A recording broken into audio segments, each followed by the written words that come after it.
નમસ્કાર ખેડૂત મિત્રો, હું પ્રકાશ પ્રજાપતિ જલામ એગ્રો સેન્ટર ભાભરથી આપ સૌનું હાર્દિક સ્વાગત કરું છું. આજના વિડીયોમાં આપણે મહત્ત્વનું સૂક્ષ્મ પોષક તત્વ એવા ફેરસ વિશે ચર્ચા કરીશું. તો મુખ્યત્વે આપણા પાકને 17 જેટલા પોષક તત્વોની જરૂરિયાત રહેતી હોય છે. એમાં 3 મુખ્ય પોષક તત્વો આવે છે. એમથી જે કરી એના પછી સૂક્ષ્મ તત્વો અને પછી ગૌણ સૂક્ષ્મ તત્વો. આ મહત્ત્વના 17 જે પોષક તત્વો છે એ આપણા પાકને જરૂરિયાત રહેતી હોય છે. એમાંનું એક છે ફેરસ, જેની આપણે આજે ચર્ચા કરીશું. ફેરસ જે આપણો પાક છે એના ઉત્પાદનમાં, એની ગુણવત્તામાં, એના વિકાસમાં મહત્ત્વની ભૂમિકા ભજવે છે. આ સિવાય ફેરસનું કામ છે કે છોડના વિકાસ માટે તે આવશ્યક છે, કેમ કે તે ક્લોરોફિલના નિર્માણમાં મહત્ત્વનો ભાગ ભજવે છે અને પ્રકાશ સંશ્લેષણની ક્રિયામાં પણ ખૂબ જ ઉપયોગી તેનું કામ છે. આ ઉપરાંત એ છોડમાં જે ઉત્સેચકો અને પ્રોટીનના નિર્માણમાં પણ મહત્ત્વનો ભાગ ભજવે છે. ફેરસ, જેને આપણે આયર્ન લોહ તત્વના નામથી ઓળખતા હોઈએ છીએ, આ ફેરસના આપણી જમીનમાં જે લક્ષણો ઉણપના અમુક આપણે કેવી રીતે ખબર પડે કે ભાઈ આ ફેરસની ઉણપ છે, તો એના લક્ષણો છે 4-5 કે આ રીતે આપણે જો એમાં અંદર નિદર્શન કરીએ તો એનાથી આપણને ખ્યાલ આવે. તો એમાં પહેલું છે પીળા પડી જવા. પાંદડા જે છે એ પીળા પડી જાય છે. ક્લોરોસિસ આપણે કહીએ છીએ કે પીળા પાંદડા પડી જાય અને નસો જે છે લીલી રહે, તો એને આપણે ક્લોરોસિસ, ઇન્ટરવેનર ક્લોરોસિસ એને કહેવાય છે વિજ્ઞાનની ભાષામાં, કે પાંદડા પીળા પડી જવા અને લીલો જે નસો તે લીલી રહે. તો આ પણ એક લક્ષણ છે ફેરસની ઉણપનું. બીજું લક્ષણ છે વૃદ્ધિ અટકી જવી. પાકની અંદર જે વૃદ્ધિનો જે છે વિકાસ અટકી જવો અને એ અવરોધના કારણે પણ જે છોડ છે ટૂંકા અને નબળા રહેતા હોય, તો આ પણ એક એનું લક્ષણ છે. બીજું છે ઓછું ઉત્પાદન, કે ફેરસની ઉણપ હોય તો એ ઉણપમાં આપણે એને જે શીંગો છે, એનું જે છોડ છે, એના જે ફૂલ છે એ પણ ટૂંકા બેસે, શીંગો ઓછી બેસે. તો આવા પરિણામે આપણને એ પાકમાં ઉત્પાદન ઓછું મળે. તો આ પણ એક એનું લક્ષણ આપણે જોઈ શકીએ છીએ. પાંદડા નિસ્તેજ થઈ જવા. નિસ્તેજ થઈ જવા એટલે કે ઉણપ, જે ફેરસની ઉણપના કારણે નિસ્તેજ લીલા અથવા પીળાશ પડતા સફેદ ડાઘા જેવા આપણે એ પાંદડા જોઈ શકીએ છીએ. અને અમુક કેસમાં ફેરસની ખામીમાં પાંદડા પર ભૂરા ડાઘા પણ આપણને જોવા મળતા હોય છે, પણ એ અમુક કેસમાં આપણે જોઈ શકીએ છીએ. અને ફેરસની ઉણપવાળા પાંદડા પર આપણે આ ડાઘા જોવાથી પણ એક લક્ષણ આપણને ફેરસનું ખબર પડે છે.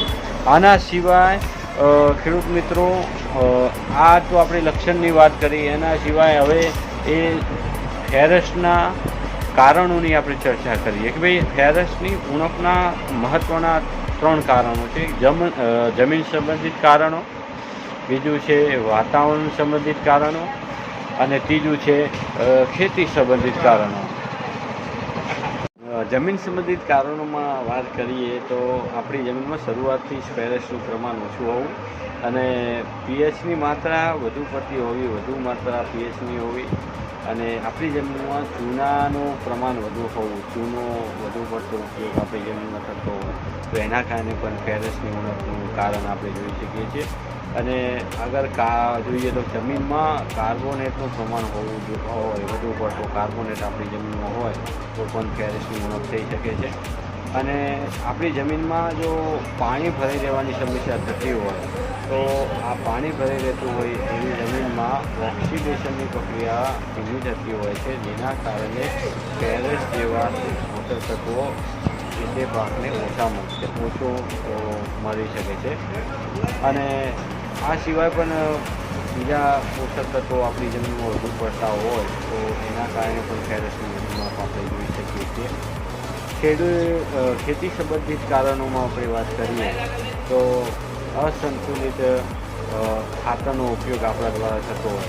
એનો મતલબ કે કોઈ એવું ખાતરનો વધુ પડતો ઉપયોગ કરતા હોય, બરાબર, ધારો કે યુરિયા છે, ડીએપી છે, બરાબર, કોઈ એવું કે કોઈ ખાતરનો ઓછો ઉપયોગ કરીએ છીએ, ધારો કે ઝીંક છે, સલ્ફેટ છે, બરાબર, કે આયર્ન છે, મેગ્નેશિયમ છે, મેંગનીઝ છે, આવા પોષક તત્વોનો આપણે ઓછો ઉપયોગ કરતા હોય, જરૂરિયાત નથી એનો વધારે ઉપયોગ કરતા હતા. હવે અસંતુલિત ખાતર જો આપણી જમીનમાં આપવામાં આવે તો એના કારણે પણ ફેરસની ઉણપ આપણે જોઈ શકીએ છીએ. આપણે કારણ કે એનું આગળ બીજું જોઈએ તો પાકની સઘન ખેતી. આપણા પાકમાં સતત એક જ પ્રકારનો પાક લેવામાં આવતો હોય એક જ જમીનમાં, તો એના કારણે પણ ફેરસનું પ્રમાણ ઘટી શકે છે. અને ત્રીજું છે વાતાવરણ સંબંધિત કારણો, કે વધુ પડતો વરસાદ થઈ જાય તો વધુ પડતો જ્યાં વરસાદ થવાથી જમીનમાં ફેરસનું ધોવાણ થઈ જાય, અને ફેરસનું જમીનમાં ધોવાણ થવાથી આપણે જે ઉપલબ્ધ ફેરસ છે એનો આપણે ઉપયોગ કરી શકતા નથી. હવે આપણે એના કારણો વિશે વાત કરી, એના લક્ષણો વિશે વાત કરી, એનો ઉપયોગ વિશે વાત કરી, તો હવે એના ઉપાય વિશે વાત કરી કે ભાઈ ફેરસને આપણે જમીનમાં કેટલું કઈ રીતે છે આપણી જમીનમાં ફેરસની અને આપણે કરી શકીએ છીએ. એનામાં આપણે જોઈએ તો ફેરસ સલ્ફેટનું આપણે જોઈએ છીએ કે ફેરસ સલ્ફેટનો ઉપયોગ કરીએ છીએ. બજારમાં મળતું સ્માર્ટ ફેરસ આવે છે, સિલેટેડ એફી આવે છે, એનો ઉપયોગ કરી અને આપણે ફેરસની ઉણપ દૂર કરી શકીએ છીએ. અને આ સિવાય આનો છંટકાવ પણ કરી શકાય છે, અને ખાતર સાથે ગૂંથીને નાખવું હોય તો પણ એ ફેરસનો આપણે ઉપયોગ કરી શકીએ છીએ.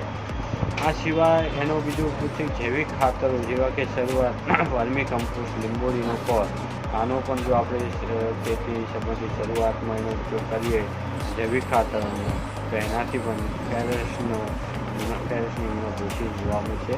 તો આ સિવાય જમીનનું પીએચ મૂલ્ય જો વધારે રહેતું હોય તો પીએચ મૂલ્ય ઘટાડવા માટે આપણે જીપ્સમ અથવા સલ્ફરનો ઉપયોગ કરી શકીએ છીએ.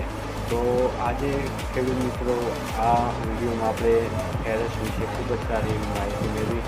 આશા રાખું છું કે ફેરસને લગતા કોઈ પણ પ્રશ્ન છે એ તમારી સુધી એનો ઉકેલ આવ્યો હશે.